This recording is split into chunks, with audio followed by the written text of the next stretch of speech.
Yofi, alors c'est parti, étude de jeudi, c'est-à-dire Parashat à Shavua. Ok?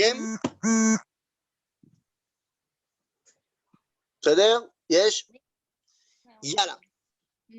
Donc, dans notre étude de Parashat, ça y est, on est rentré dans un nouveau Sefer.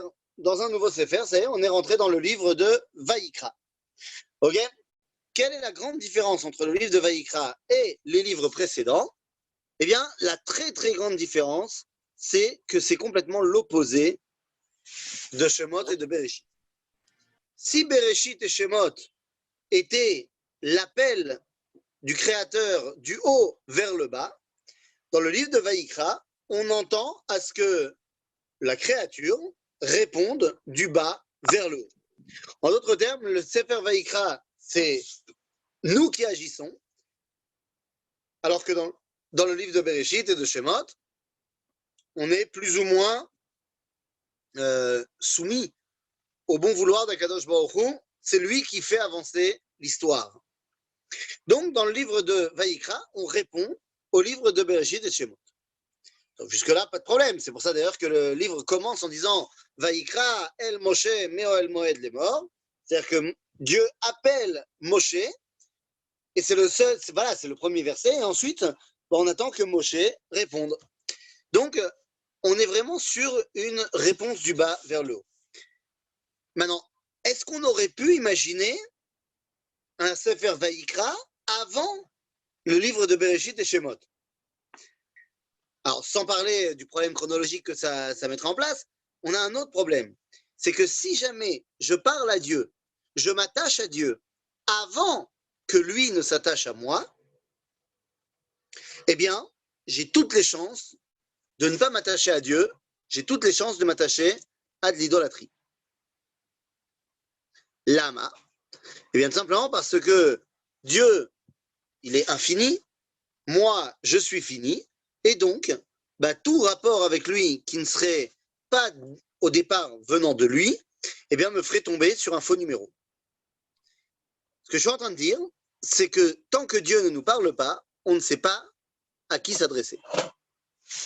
J'en veux pour preuve dans le livre de Shemot, lorsqu'on a nous-mêmes mis en place un service divin, eh ben, c'est devenu le veau d'or. Alors que si on avait attendu 2 minutes que Dieu nous dise comment faire, il nous aurait dit de faire des krouvim, c'est-à-dire de faire des statues en or. Mais ça aurait été comme il faut. On n'a pas attendu, on a fait de nous-mêmes, résultat des courses, c'est devenu le veau d'or. En d'autres termes, il faut le livre de Bereshit et de Shemot, l'appel d'en haut, pour pouvoir répondre par en bas. Ok? Ceci étant dit, cet appel par en bas, eh bien, cet appel se fait par un intermédiaire qu'on connaît beaucoup moins, qui s'appelle les korbanot. Et oui, on ouvre ici la Torah des korbanot. Tout le livre de Vaïkra va parler de cela principalement, et particulièrement les 2 premières parachutes. Les korbanot, c'est quelque chose qui nous est complètement étranger. Complètement étranger parce que ça fait à peu près 2000 ans qu'on ne fait plus de sacrifices, qu'on ne fait plus de korbanot. Et le problème, c'est que durant ces 2000 dernières années, bien qu'on sache que la tfila n'est pas véritablement à la place des korbanot, on a quand même donné à la tfila un rôle prépondérant, si bien que vous avez aujourd'hui des gens, des rabbanim, sans le dire, qui clairement te disent que la tfila c'est mieux que les korbanot. Et que donc, ils ne peuvent pas te dire ouvertement qu'on ne fera plus de korbanot quand on fera le Beth Amikdash, mais c'est ce qu'ils aimeraient te dire. En d'autres termes, franchement, les korbanot, c'est quand même quelque chose d'assez archaïque, c'est un truc d'il y a longtemps, maintenant on a évolué, et donc il n'y a aucune raison de faire des korbanot. Est-ce que vous êtes d'accord avec ça? Je suis tout seul. Ça fait plaisir.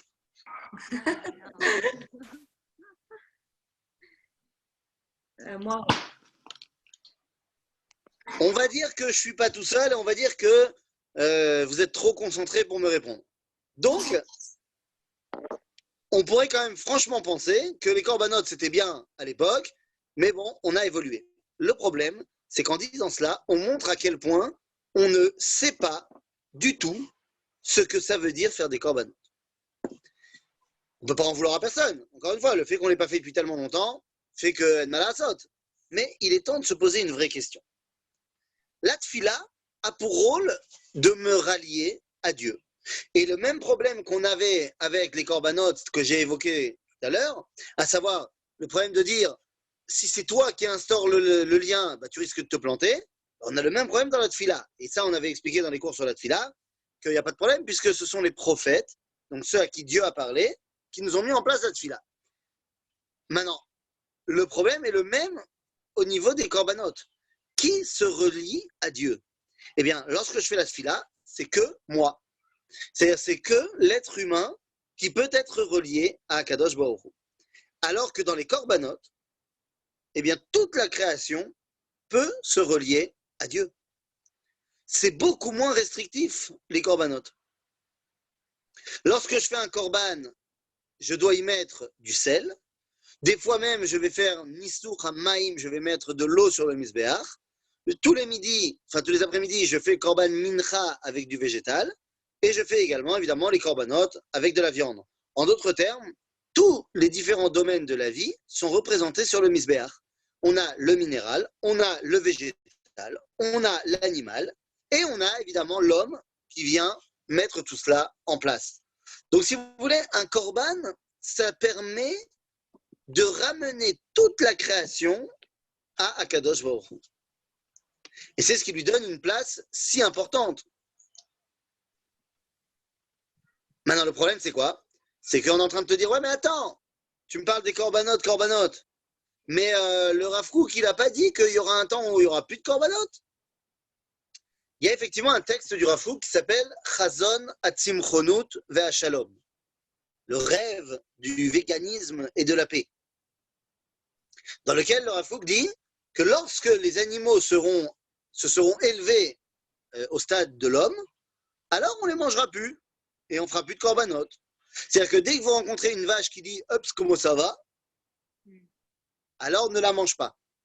Effectivement. Par rapport à la question de la barbarie, qu'on n'a pas besoin de tuer des vaches, machin, je te laisse 2 secondes jeter un œil dans un abattoir, tu vas me dire si c'est pas autant, voire beaucoup plus barbare que les corbanotes de l'époque. Et c'est pour ça que maintenant qu'on comprend que les corbanotes ont pour rôle de relier toute la création avec le Créateur, et on peut rentrer un petit peu plus dans le vif du sujet. Le korban, il y en a 2 sortes. Il y en a un qui est pas idéal et il y en a un qui est idéal. Le korban pas idéal, c'est celui qui vient parce que je dois expier quelque chose. Ce qu'on appelle un korban kapara. Ou alors, plus facilement un truc, on appelle ça un korban khatat. C'est-à-dire j'ai fait une faute et donc je dois amener un korban pour expier ma faute. D'accord? À ce moment-là, c'est évidemment pas un korban idéal, parce que idéalement, je ne dois pas fauter. Le peuple juif n'est pas chrétien et ne pense pas que l'homme est fondamentalement fauteur. Donc le korban, idéalement, n'est pas un korban qui doit expier ma faute. Mais si jamais j'ai fauté, alors je dois amener un korban kapara. Maintenant, le plus dans cette histoire, c'est que lorsque j'emmène mon korban, en vrai, qui devrait être amené sur le misbéach? C'est la vache qui a fauté ou c'est moi qui ai fauté? C'est moi. Donc, a priori, c'est moi qu'on devrait sacrifier. Et le grand chidouche du judaïsme, c'est qu'il s'oppose au korban humain, au sacrifice humain. Ça a été le grand test d'Abraham. Abraham, lorsque Dieu lui dit « Prends ton fils et amène-le en Ola », Abraham comprend qu'il s'agit de korban, qu'il faut sacrifier Yitzhak. Et Dieu lui dit, à une condition, que tu comprennes qu'il ne faut pas le sacrifier à la fin. Ça veut dire quoi? Pourquoi alors faire tout le stratagème? Juste pour voir si Abraham allait écouter? Non, il y a aussi autre chose. Il y a du point de vue de Yitzhak. Yitzhak demande à être attaché sur le misbéach. Pourquoi cela? Eh bien, tout simplement parce qu'il comprend que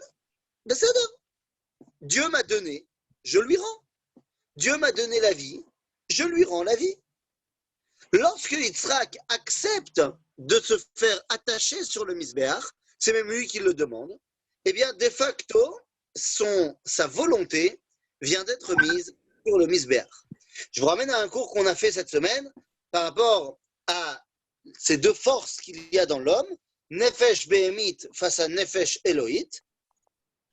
Eh bien, la Nefesh Behemit s'exprime dans l'homme, dans tout ce que je fais au quotidien, je mange, je dors, machin. La Nefesh Elohit s'exprime dans la volonté de l'homme. Or, lorsque Yitzhak a mis sa volonté sur le Misbéach, ça c'est bon. Il ne reste donc plus qu'à sacrifier la Nefesh Behemit. Seulement pour ce côté-là, Bélier fera bien l'affaire. Et donc finalement, une fois que Yitzhak a accepté d'être sacrifié, eh bien on peut le remplacer par un bélier. En d'autres termes, le côté animal de Yitzhak, le bélier fera l'affaire. Le côté volontaire de Yitzhak doit être mis en place. Et c'est pour ça que dans la halakha, lorsque j'emmène un korban khatat, je dois mettre mes mains sur le korban, ce qu'on appelle smicha. Et à quoi sert cette smicha? Eh bien, elle sert tout simplement à dire c'est ce qu'il aurait dû m'arriver à moi. C'est ce qu'il aurait dû m'arriver à moi, mais dans la mesure où je ne suis pas fait que d'un contexte animal, eh bien, ma volonté, je la mets là, et l'animal, je prends un animal à ma place. Mais ça, c'est encore une fois quand il s'agit du korban non idéal, du korban a posteriori, du korban si jamais j'ai fauté. Or, vous l'avez compris, l'idéal, c'est le korban où j'ai pas fauté. Combien y a-t-il de styles de korban? Alors, nous avons des korban, on a dit, qui viennent corriger quelque chose. Korban khatat, korban hacham, korban talouy. Bon, on ne va pas développer de chaque korban de qu'est-ce que c'est maintenant. Mais nous avons également des korbanotes qui sont idéaux. C'est-à-dire qui ne viennent pas corriger un problème X ou Y. Par exemple, vous avez korban ola, qui est complètement brûlé, qui est complètement donné à Dieu. Vous avez par exemple le korban mincha. Vous avez par exemple le korban et celui-là. Le korban Pessah. Pardon? Le korban Pessah. Alors le korban Pessah, il va rentrer dans la troisième catégorie que j'évoque maintenant.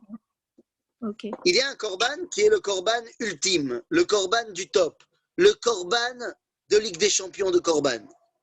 C'est quoi ce korban? Eh bien, c'est korban shlamim. Le korban shlamim, il est bien au-delà des autres pour une raison très simple. Qui le mange? Eh bien, celui qui l'a apporté. Alors que les autres, soit ils sont mangés complètement entre guillemets par Dieu, korban ola, soit ils sont mangés une partie par Dieu, une partie par les Kohanim, Khatat. Le korban shlamim, il s'appelle shlamim parce que c'est shalom. Shalom ben Akadosh Baruch Hu, la Kohanim, ve a Be'alim. Une partie est donnée sur le Misbeach, une partie est donnée au Kohanim, mais l'écrasante majorité du korban est mangée par celui qui l'a apporté. C'est donc lui maintenant, toi et moi, qui faisons le lien avec Akadosh Baruch Hu. Mais est-ce que les femmes, elles apportent? Quoi? Est-ce que les femmes, elles apportent? Est-ce que les femmes, elles doivent apporter un korban? Ouais. Lequel tu parles? Non, à l'époque, quand ils faisaient, non, par exemple, le j'ai bien korban compris, khatat. mais est-ce que... Ah bah, ça dépend qui a fauté. Si c'est une femme qui a fauté, elle doit amener un khatat à elle. Et le korban ola? Korban ola, tu peux toi aussi amener un korban ola si tu veux. Et donc, c'est pareil pour le dernier. Et donc, tu peux aussi amener un korban shlamim si tu veux. Ok, ça. Ça ne fait pas de différence. Il y a un korban qui, au sein du korban shlamim, c'est lui vraiment qui est le top du top du top du top du top. C'est le korban ultime. Il est encore plus ultime que le shlamim. C'est un shlamim ultime. C'est quoi ce korban du top du top? Un jour, on m'a posé la question, il y a quelqu'un qui a été dans un accident de voiture et qui a été miraculeusement sauvé. Genre, il n'a rien eu, quoi. La voiture, elle n'existe plus et lui, cloum. Donc, Baruch Hashem. Et il m'a demandé, est-ce qu'il a envie de remercier Akadosh Baruch Hu, est-ce qu'il peut faire un gros chèque à une yeshiva qu'il connaît bien? Et voilà, il veut faire un gros don à la yeshiva pour dire merci à Dieu. Matam Omrim. Bah oui. Quoi sera Eh interdit? ben non. Quoi? Je lui ai dit, il ne faut pas faire ça. Si tu veux faire de la tzedaka à la yeshiva, la brioute, fais un chèque, fais de la tzedaka à la yeshiva, il n'y a pas de problème. Aval, si c'est pour dire merci, alors absolument pas. Il faut que tu fasses à ce moment-là ce qui s'appelle Korban Toda. C'est quoi le Korban Toda? À l'époque du Beth Amikdash, il y avait des shlamim qui sont, par exemple, voilà, j'ai envie de me faire un steak Big Doucha. Donc j'amène un Korban shlamim au Beth Amikdash pour ce soir manger un steak Big Doucha au Betahara à la folie. Bon, c'est fait, mais celui qui va en profiter, c'est moi et les habitants de ma maison. Il y a un autre Korban shlamim, encore plus ouf, qui s'appelle, comme je viens de dire, Korban Toda. Et ce Korban Toda, il a une particularité. C'est qu'il doit être mangé uniquement le soir, où il a été apporté là pendant la journée. On ne peut le manger que le soir qui suit, jusqu'au matin. Alors que les autres korbanot shlamim, on a normalement 2 nuits et 3 jours pour le manger. Celui-là, on n'a que la soirée et la nuit jusqu'au lendemain matin. Mais ça ne s'arrête pas là. Ce korban toda ne peut pas se suffire d'un mouton. Il faut également lui amener 40 pains, 40 chalotes. Et de la bonne chala, hein, pas de la chala individuelle, la chala. Donc le korban toda t'amène, je sais pas moi, un bélier, un mouton, avec 40 chalotes énormes. Et tu n'as que, en fait, un repas pour le manger. Tu vas jamais y arriver. Donc qu'est-ce que tu fais si tu n'y arrives pas? Partage. Ben voilà. C'est-à-dire que tu es obligé d'inviter des gens. Le korban toda, sa particularité, et c'est ce qui le rend si particulier, si au top, c'est que ce n'est pas que toi qui le manges, tu es obligé d'en faire participer un maximum de personnes. Et c'est pour ça que la personne qui m'avait posé la question, est-ce qu'il peut faire un chèque à la yeshiva? Je lui ai dit, si tu veux faire un chèque, fais un chèque, mais ça ne marchera pas pour dire merci à Dieu. Ce que tu n'as qu'à faire, c'est que le montant que tu voulais donner à la yeshiva, tu le mets pour la yeshiva, tu les invites à une grande seudat mitzvah. Tu finances la grande seuda et tu viendras à la seuda raconter le miracle qui t'est arrivé. Oui, mais le chèque en soi, c'est pour la Ouais. yeshiva. Ça veut dire même les yeshivis, ils vont en profiter. Ça veut dire qu'il aurait fait un maximum de bénéfices aussi pour les gens qui étudient. Encore une fois, je dis si tu veux faire de la tzedaka à la yeshiva, la brioute, mais ça ne s'appelle pas Toda. Toda, c'est inviter un maximum de personnes et les faire participer à ta Toda. Donc je lui ai dit, fais une Seuda pour cette yeshiva. D'accord. Et dans cette Seuda, tu vas venir et tu vas leur raconter ce qui s'est passé.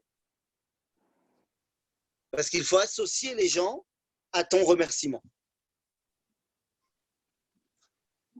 Ok? Les autres corbanotes, on peut les manger jusqu'à quand? Ça dépend. Korban shlamim, tu peux les manger 2 soirs et 3 jours. Dans tous les cas, le korban, il peut pas être, tu peux pas le manger plus, enfin, tu peux pas le garder plus que 3 jours. Ok, Bon, d'abord, il y a une raison très simple à ça. Il n'y avait pas de frigo. Effectivement. Mais il y a une autre raison à ça, une raison plus profonde, c'est qu'au bout de 3 jours, ça devient une chazaka. Ça devient quelque chose du domaine du hergel. Genre, c'est normal pour moi de manger un korban, genre de manger Big Doucha. Baolam Hazé, c'est pas comme ça. Donc Baolam Hazé, tu peux pas être en mode hergel. Ouais, c'est normal, tout va bien. Ok? Ok, merci. Maintenant, on parle de korbanot. Bon, on ne peut pas ne pas rentrer dans the question. Quel est the question par rapport au korbanot? Eh bien, il y a une marloquette énorme au niveau des korbanot entre le Rambam et le Ramban, comme d'hab. Et ouais, marloquette énorme, parce que le Rambam, lui, il te dit d'où ça vient que Dieu nous a demandé de faire des korbanot. C'est parce qu'en Égypte, on avait vu qu'on servait Dieu avec des korbanot. Donc, comme en Égypte, on a appris que comment on sert le divin, c'est avec des sacrifices, on fait pareil maintenant, sauf qu'au lieu de le faire à Anubis, Isis et Ra, et bien maintenant, on fait les korbanot à Yud Kevavke. Mais en gros, on a appris ça de l'Égypte. Les corbanotes seraient-ils C'est un bizarre. copier-coller des goyim? Waouh. C'est ce que nous dit le Rambam dans Moreh Nevuchim, au 3e paragraphe, chapitre 32. Donc, Mais avant ça, ouais, Abraham, vas-y. il avait fait des corbanotes et tout ça, ouais. Mais voilà, il y en a, Voilà, t'as c'est raison. Avant ça, Abraham, il n'a pas fait des corbanotes. Il n'était pas en Égypte. Et puis quoi? Noach, il n'a pas fait des corbanotes. Caïn et Hevel, ils n'ont pas fait des corbanotes. D'après le Midrash, Adam Arishon, il a fait des corbanotes. Eh bien, c'est exactement le contre-argument que donne le Ramban. Mais comment Le ils pourraient Ramban faire dit des au Rambam, corbanotes? hein? Comment ils pourraient faire des corbanotes à l'époque sans Beth Amikdash, je veux dire. J'ai pas compris. Pourquoi est-ce que tu aurais besoin du Beth Amikdash pour faire des corbanotes quand il n'y a pas encore de Beth Amikdash? C'est-à-dire Mais non. qu'une fois qu'on a mis en place le Beth Amikdash à Jérusalem, on n'a plus le droit de faire des corbanotes, et là, que au Beth Amikdash. Mais avant qu'il y ait le Beth Amikdash. Oui, mais le Misbéar, comment? Je veux bien qu'ils fassent des corbanotes, mais comment, genre, ils faisaient pour Ben, le il faisait un Misbéar? misbéar. Ben, il faisait un misbéar. Et maintenant, si moi je fais un Misbéar, c'est pareil? Ah non, parce que depuis qu'on a le Beth Amikdash à Jérusalem, on n'a plus le droit de faire ce qu'on appelle des bamot, c'est-à-dire un misbéar portatif ou un misbéar de campagne. Tout Ouais, est mais là, il centré n'y a plus le sur Beth Amikdash. Nachon, tu as raison qu'il n'y a plus le Beth Amikdash, mais toujours, d'après l'avis du Rambam, qui est nifsak la halacha, afalpi sheshomemim bigdushatam em omdim. Bien que les murs du Beth Amikdash aient été détruits, la kedusha du Beth Amikdash, elle reste. Ben, ça donne un espoir quand même. Ben, ça veut dire qu'on va le reconstruire et qu'on va refaire les corbanotes là-bas. Okay. Mais ça veut dire aussi que, c'est pour ça d'ailleurs qu'il y a des rabbins qui interdisent de monter sur le mont du Temple. Parce qu'ils disent la kedusha, elle reste. Donc, puisque la kedusha, elle reste, ben, les lois de Karet, si tu vas là où tu n'as pas le droit d'aller, ben, elles restent en vigueur. Vous savez que là, il y a des juifs qui font des corbanotes maintenant. J'avais vu Non, un il reportage. n'y a aucun. Non, il y a 0 juif qui font des corbanotes. 0. Non, mais ils tuent des bêtes. Je sais pas d'où ça sort. Vous avez pas vu le reportage sur les 24? Il y Ils a montrent des des gens. juifs qui tuent des bêtes, ça s'appelle des shochatim, et c'est pour donner à manger aux gens. Ah, ça n'a rien à voir avec le corps. Enfin, les trucs de Non, corban. je te taquine. Je te taquine. Ça, Ah, je voilà, sais. on est d'accord. C'est très bien qu'il y a des abattages et c'est très bien qu'il y a des gens qui mangent la viande. C'est pas le débat. Tu as peut-être, je ne sais pas quel reportage tu as vu, mais peut-être que tu as vu un reportage sur un entraînement au Corban Pessah. Ça veut dire quoi, entraînement au Corban Pessah? Je ne rigole pas. Tous les ans, bah alors cette année, j'imagine que non, à cause du confinement et tout ça, mais tous les ans, il y avait un grand tekes de genre entraînement Corban Pessah, genre avec toutes les halachot, machin, nanana, comme si on faisait le Corban Pessah. Sauf qu'à la fin, ils te disent, c'est pas un Corban, tout va bien, c'est stam, machin, finalement, on va donner la viande aux pauvres, tout ça. Mais on a fait tout le tekes pour apprendre aux gens comment on doit faire le Corban Pessah, pour que Bezrat Mais- Hashem, dès qu'on pourra le refaire, ben on saura comment le refaire. Mais eux, ils disaient pas ça. Eux, ils disaient parce qu'on n'a pas le Beth Amikdash et qu'on est censé nous-mêmes le construire. Donc, on doit nous-mêmes avancer et commencer à faire des corbanotes. C'est ce qu'ils disaient, en tout cas. Alors, je n'ai pas vu ton reportage. Par contre, ton reportage me fait... Enfin, on parlait de Pessah ou on parlait pas de Pessah dans ton reportage? Honnêtement, je me rappelle plus trop. Parce que effectivement, et là, c'est un chidouche, le Corban Pessah n'a pas besoin du Beth Amikdash. Ah. C'est-à-dire que le Corban Pessah, tu peux le faire pas à l'endroit du Misbéar, tu peux le faire dans toute la Hazara. C'est-à-dire plus ou moins dans toute l'esplanade du mont du Temple. Tu n'as pas besoin de l'endroit du Misbéar. C'est le seul Corban. Donc Pourquoi? s'il s'agit parce que très concrètement, il y a tellement de monde qui viennent faire le Corban Pessah au même moment que si on t'avait permis de le faire que sur le Misbéar, personne, on ne serait pas arrivé. Ah, ok. Donc C'est comme pas le en Corban... rapport, c'est pas en Ouais. rapport avec le fait que la première fois qu'on fait Corban Pessah, c'était pas Non, sur non, Beth c'est tous les Amikdash. corbanotes, on les a fait d'abord dehors. Ah, ok. Donc le Corban Pessah, il a un din un petit peu particulier. Donc tu me dis, il y a peut-être des gens, mais ils ne peuvent pas le faire parce que la police, elle ne va pas les laisser monter un agneau sur le mont du Non, Temple. moi, j'ai pensé que c'était des fous, en fait, pour être honnête. Mais t'as pensé C'est que pas c'était ma des fous chère de nous apprendre ça Bah non, plus tard? pas du tout. Pas du tout. Pourquoi? Bah parce qu'on a toutes les halakhot pour les corbanotes, on n'a pas besoin du Mashiach pour apprendre la Torah. C'est assez clair pour qu'on puisse vraiment savoir faire ça sans se tromper? Bien sûr. Ilchot Korbanot dans le Rambam, il n'y a pas de problème. Ah, ok, merci. C'est juste qu'on ne le met pas en pratique. Et donc, comme on ne le met pas en pratique, les gens, ils n'étudient pas. Mais on pourrait. Ça dépend de nous, hein, en fait. Regarde, on n'a même pas besoin, en vrai, du Beth Amikdash pour faire les Korbanot. On a juste besoin de l'endroit du Misbéach. Si on sait à quel endroit il y avait le Misbéach, on peut faire les Korbanot. Et on ne sait pas. Même valeur. On sait plus ou moins, d'après le Rav Israël Ariel, on sait. D'ailleurs, le Rav Israël Ariel, au Machon Amikdash, ils ont reconstruit le Misbéach. Le Misbéach, il est kasher, il est prêt à l'emploi. Il suffit juste qu'on décide de dégager le Wakf jordanien du mont du Temple et on peut y aller. Hein. Et pourquoi on les enlève pas? Ah, parce qu'on ne veut pas. Non, mais ça, c'est un problème. Hein. Bah oui, c'est un problème, mais qu'est-ce que je te dis? On veut pas, on veut pas. Non, mais ça n'a pas de sens non plus sans Beth Amikdash. Enfin, je ne veux pas casser, mais sans Beth Amikdash, je veux dire, ça n'a pas de sens. Et ça, c'est le même problème. Pourquoi est-ce qu'on ne fait pas le Beth Amikdash aujourd'hui? Parce qu'on ne veut pas. Oui, nous, on veut pas, mais je pense aussi qu'il y a une date fixée par Dieu. Ça veut dire il doit avoir genre du côté de Dieu et de notre côté à nous. On peut pas dire que tout dépend de nous. D'abord, construire le Beth Amikdash, c'est une mitzvah. Et donc, une mitzvah, elle dépend de moi pour l'accomplir. C'est pas à Dieu de faire la mitzvah pour moi. Nous avons une mitzvah de faire le Beth Amikdash. Maintenant, ce qui dépend de Dieu, c'est est-ce que Dieu il va nous laisser la faire ou pas? Mais là, on n'en est même pas là. Parce que nous, on ne veut pas la faire. Ah, ouais, non, il y a toujours beaucoup de marloquettes sur ce sujet. Alors, c'est vrai que, bon, après, ça concerne le Beth Amikdash. Mais bon. Voilà. Non, j'ai entendu la réponse. Donc là, je reviens à ma question de départ. Donc quoi? Qui a raison? Le Rambam ou le Ramban? Est-ce que les korbanot, c'est un truc qu'on a chopé des Égyptiens? Ou est-ce qu'au contraire, comme dit le Ramban, pas du tout, c'est un secret depuis la création, machin, qu'un rapport avec les Égyptiens? Moi, je pense depuis la création parce que on en faisait avant. Et donc moi, je te pose une question simple, Ilana. À ton avis, le Rambam, il n'a pas lu Bereshit? Si, bien Même sûr Caïn qu'il et a lu. Abel faisaient ça Chacun son dès le avis. début. Quoi? Moi, je Même dis que Caïn et je pense Abel que- faisaient des corbanotes. Même Caïn et Abel, ils ont fait. Donc tu dis, le Rambam, il avait raté cette paracha-là.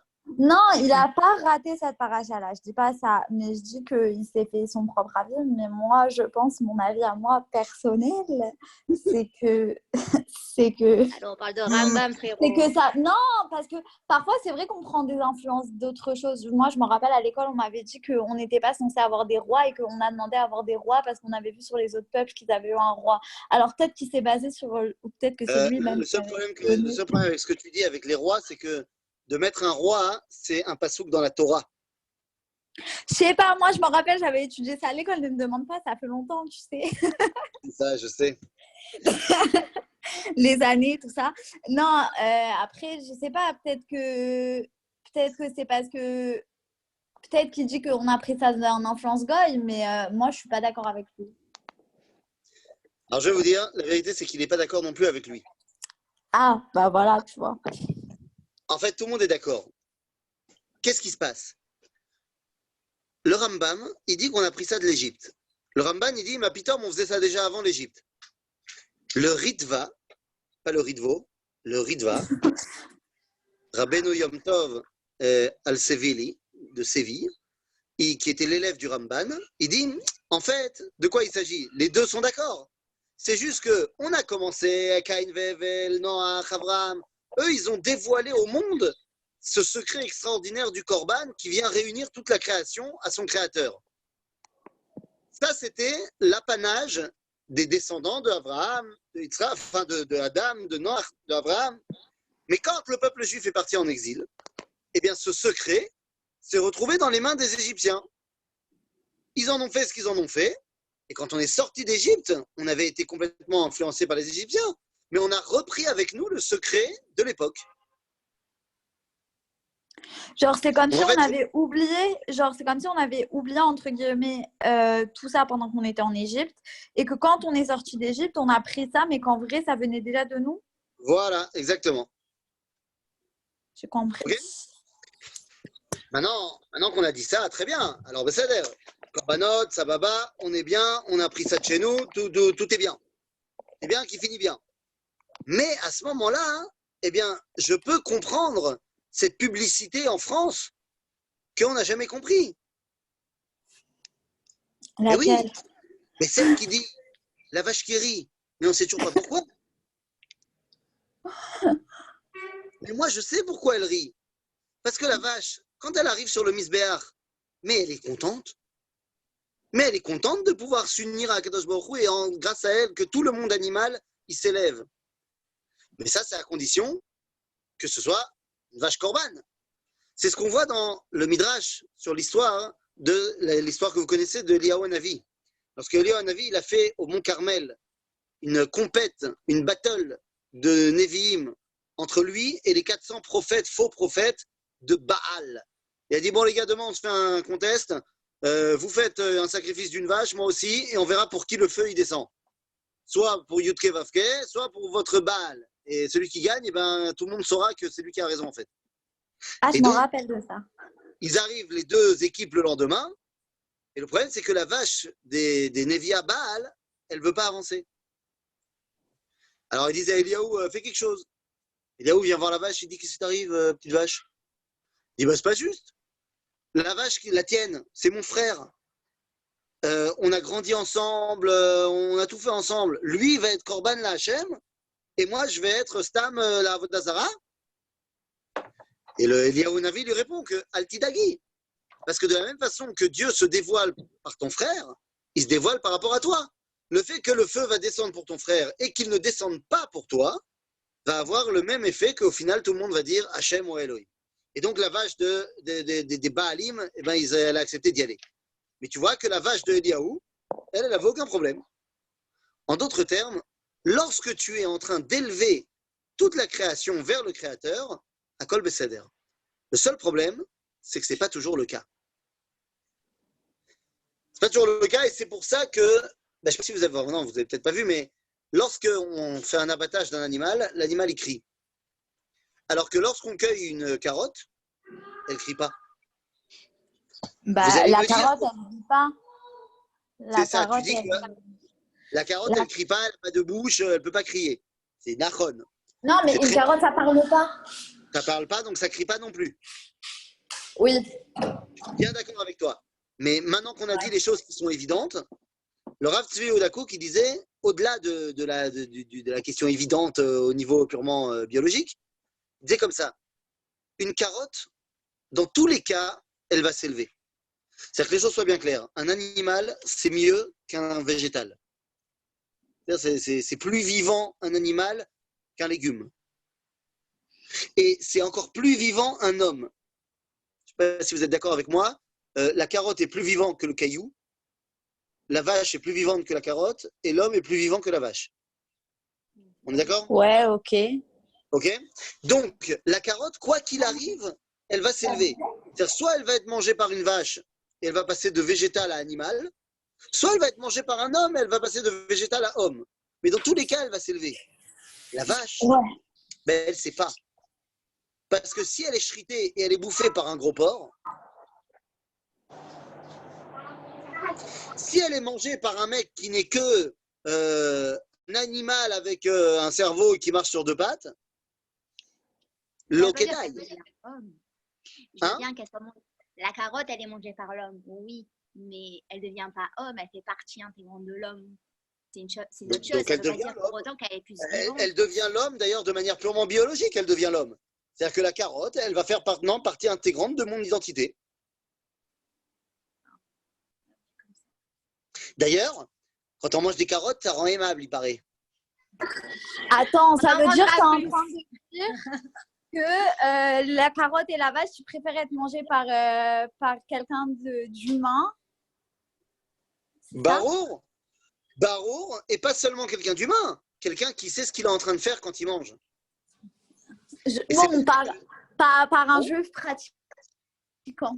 Pas forcément par un juif, parce qu'un goy, il est tout à fait capable aussi d'élever ce monde au divin. S'il a appris comment on fait, pourquoi pas? Mais Comment veut dire ça? quoi? Comment il peut faire le goy? Bah, il a qu'à étudier comment est-ce qu'on élève la création vers Dieu. Bah, c'est pas possible. En faisant la bracha? Bah, par exemple, en faisant Sheva Mitzvot Ben Noach et en étudiant plus la volonté du Créateur et tout ça. C'est pas possible. Ah, ok. Possible. Maintenant, c'est pour ça que la Gemara nous dit dans Maseret Shabbat que Amaharet, un mec qui n'a jamais étudié la Torah, Asur lo lechol basar. Pourquoi? Ça veut dire quoi?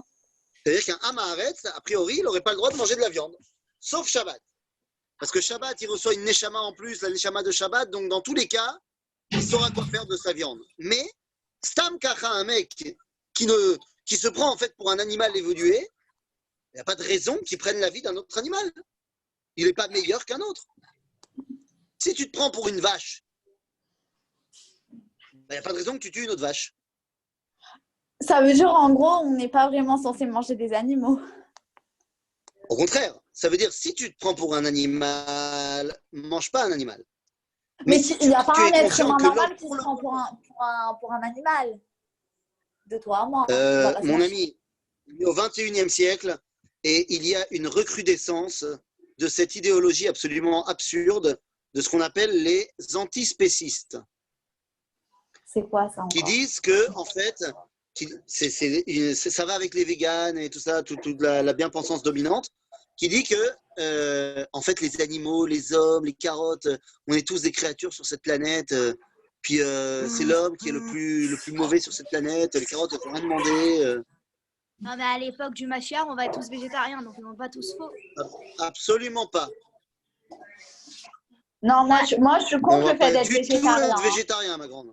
Parce qu'à Ah l'époque bon, du ça va, Mashiach, alors. on va faire pour le Pessah. Et est-ce qu'à l'époque d'Adam Arishon, ils n'étaient pas végétariens? Ah, d'accord. Jusqu'à Noach, ils Comme on étaient a dit, comme j'ai dit végétariens. au début, quand le Rav Kook te dit, mais parce que l'époque d'Adam Arishon, semble-t-il que son rapport avec les animaux il est un peu différent. Et comme dit le Rav Kook, dès que les animaux ils s'élèveront à l'état d'homme, qu'ils seront capables de dire salut, comment ça va, alors effectivement, tu arrêteras de les manger. Et donc ça veut Mais dire là, qu'à pour l'époque, ils l'instant- parlaient, les Quoi animaux. Enfin, ça veut dire qu'à l'époque, les Je animaux ne parlaient. sais pas s'il parlait ou s'il ne parlait pas. Je ne peux pas te dire, j'étais pas là. Mais il semblerait qu'il y avait une conscience beaucoup plus aiguë à l'époque. Maintenant, à l'époque, c'était jusqu'à Noir. Maintenant, peut-être que c'est les hommes qui avaient une conscience beaucoup plus aiguë de ce que Dieu leur avait permis de manger et pas. Maintenant, dans tous les cas, aujourd'hui, on mange. Pourquoi? Parce qu'aujourd'hui, on est conscient que l'homme, il est au-delà de l'animal. Oui, Maintenant, au niveau est-ce que ça statut, veut dire qu'on a le droit de manger de la viande en se comportant comme un animal? Je dis non. Parce que moi, on m'a déjà dit, par exemple, après, c'est ce que j'avais entendu, que c'était bien de manger le Shabbat, la viande, mais qu'en semaine, on pouvait éviter de manger de la viande. Tout dépend qui tu es. Si tu es quelqu'un qui n'arrive pas à élever ce que tu manges et que tu ne penses pas à manger pour des raisons de Gdusha, alors effectivement, si tu te prends pour un animal, tu n'arrives pas à comprendre que dans tous les moments de ta vie, tu es là pour élever le monde à la dimension de la Kedusha, alors mange une carotte. Mais si au contraire, quand tu manges, tu es conscient que grâce à toi, le steak va devenir un Dvar Torah, alors là je te dis, vas-y. C'est comme, il y a quelques temps, avec mon fils, on a fait son premier Siyum Masechet. Mon fils a fait son premier Siyum Masechet, enfin, il y a une bonne année déjà. Premier Siyum Masechet. Donc je lui ai dit, pas de problème, Siyum Masechet, tu choisis le resto. Donc pas de problème, il a choisi Burger Bar. Bon, jusque-là, tout va bien. On a été manger, parce que c'est Oudat Mitzvah. C'est Oudat Mitzvah, mamash. Maintenant, quand on est arrivé, devant le resto, tu vois pas sur les mecs, il y avait des mecs avec un t-shirt noir, qui sont des gens extrêmement stressés de la vie et tristes dans leur vie. Avec des t-shirts noirs où il y avait marqué Bassar Zeretzach. La viande, c'est du meurtre. Et là, ils nous voient rentrer dans le magasin, dans le restaurant, et ils veulent me faire signer une pétition. Genre, tu te rends pas compte et tout ça, machin, c'est terrible. Et je leur dis, ah bon, c'est terrible, mais pourquoi c'est terrible? Ils me disent, attends, tu te rends pas compte, LGBD 214, je sais pas quoi, machin, font des vidéos de ouf, les abattages, un truc de malade et tout. Et là, il avait son flyer. Il me dit, mais t'as un stylo? Parce qu'il pensait que je voulais signer la pétition. J'ai pris son stylo et sur son flyer, donc il y avait marqué le flyer Bassar Zeretzach. Alors après, le Z, j'ai fait un V, tu sais, pour rajouter un mot. Et donc j'ai marqué Bassar Z Taim Retzach. Et je lui ai dit, mon ami, mon pauvre gars, mange Comment ton les tofu, tuer? mange ton tofu, fais-toi plaisir. Mais moi, là, je vais aller me faire un burger 300 grammes et mon fils, il va se faire un 200 grammes et on va se la kiffer grave. Et pas seulement on va se la kiffer, mais la vache, elle va tellement kiffer d'être mangée pendant un Siyum Masechet, d'être mangée pour être reliée à Kadosh Baruch Hu. En fait, c'est pas seulement la vache, parce que la vache, je l'ai accompagnée évidemment de frites et de coca. Résultat de course, le coca c'est du minéral, la frite c'est du végétal, le burger c'est de l'animal. Rabotaille, on a fait élever toute la création grâce à notre repas de mitzvah. Et donc c'est de cela qu'on parle. Nachon, nachon, nachon. Quand le Rav Kook, il arrive à voir la vitalité qui est en train de vivre au sein de la vache, il la mangera que Shabbat, parce que mitzvah de Shabbat, ce que tu veux. Mais on n'est pas le Rav Kook. Et la vache, elle n'est pas encore devenue au niveau de se faire respecter en tant qu'être humain.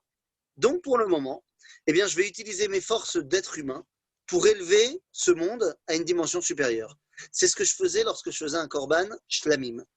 Je viens, j'amène mon korban, j'en fais quelque chose de kadosh, et grâce à cela, eh bien, je me rapproche d'Akadosh Baruch Hu. Alors aujourd'hui, notre korban, il n'y en a pas, on ne fait pas de korbanot. À Shulchan, sur lequel je mange, c'est un petit peu le misbéach. C'est pour ça que les Sfaradim, quand ils font le Birkat Amazon, ils disent avant le Birkat, ils disent Zeh ha-shulchan asher lifnei Hashem. Bezrat Hashem. Bezrat Mais Hashem, j'ai qu'un une jour. question. Oui. Mais à chaque fois que tu manges un hamburger, on est d'accord que c'est pas pour sur ma séchette et tout ça. Nachon. Des fois, c'est pas pour un Siyum Masechet. Là, par exemple, j'ai bossé dans ma salle de bain pendant 4 heures pour la faire, pas seulement fait ça, mais la faire briller, la folie. J'en ai détruit mon pantalon, tout va bien. Voilà, Caron. J'ai bossé. Mais pourquoi tu as nettoyé la salle de bain? Tu manges pas dans ta salle de bain? Ah non, mais je t'explique. Ce n'est absolument pas une raison de chametz. C'est une raison de confinement. Moi, je sais pas ce qui se passe chez toi. Dans la Non, salle de bain, mais moi, dans la salle de bain, elle va bien. Vu que tu es à la maison, alors entre les différents shiurim, je fais pas un nettoyage de Pessah, je fais un nettoyage de printemps. Il faut les goïs, mais non, c'est drôle. C'est-à-dire, si déjà on est à la maison, autant qu'une fois par an, on enlève toute la... Tu sais, on est à la fin de l'hiver, il y a eu toute la moisissure de toutes les pluies, machin. Ne m'en parle pas. C'est pas une mauvaise chose qu'une fois par an, tu les enlèves. Donc, tout ça pour te dire que j'ai bossé jusqu'à 2h30. Je savais qu'à 3h, je vous retrouvais. Eh bien, entre 2h30 et 3h, je me suis tapé un shawarma. Oui, madame. Mais Comment t'as fait? T'es sortie? Pourquoi t'es non, sortie? j'avais un Tu sais qu'on a pas le shawarma. droit de sortir? Alors, d'abord, on a le droit de sortir pour aller acheter à manger. C'est Aleph. Je sais. Bête, c'était un shawarma congelé dans mon congélateur. Oh mon Dieu.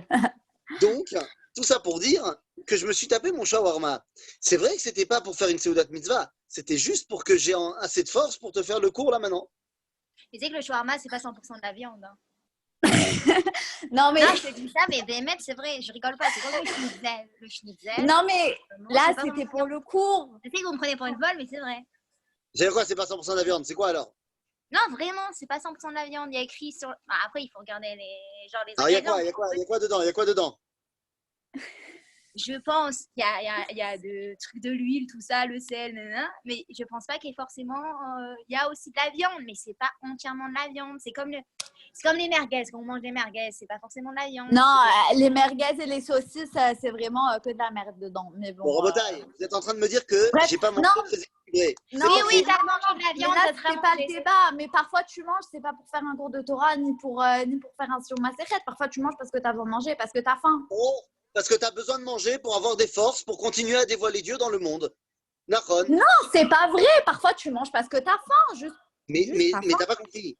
Bien sûr que tu manges parce que tu as faim. Là aussi, j'avais faim.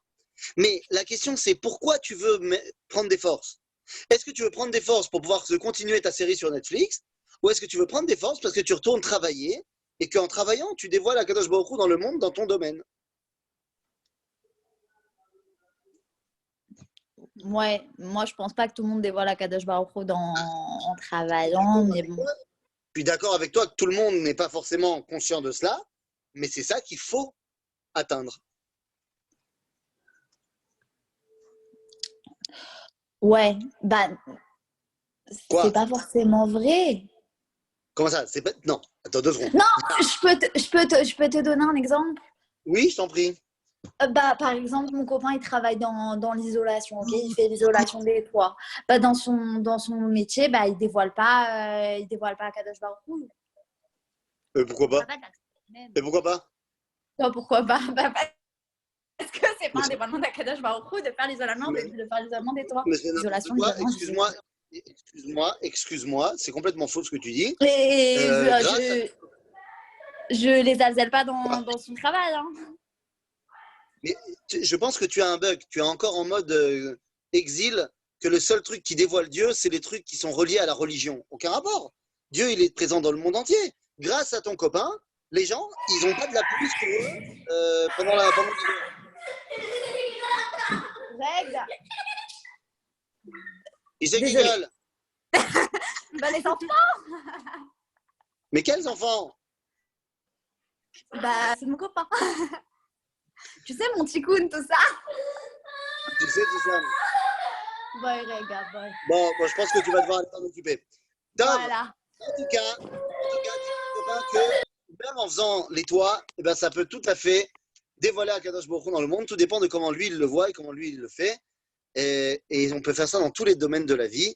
Donc, Bezrat Hashem, qu'on y arrive et qu'on se fasse un shawarma au Bet Amikdash, Besimcha ou Betahara ou Bigdusha. Amen, Ken Yireh Ratzon. Amen. Bye bye. Bye.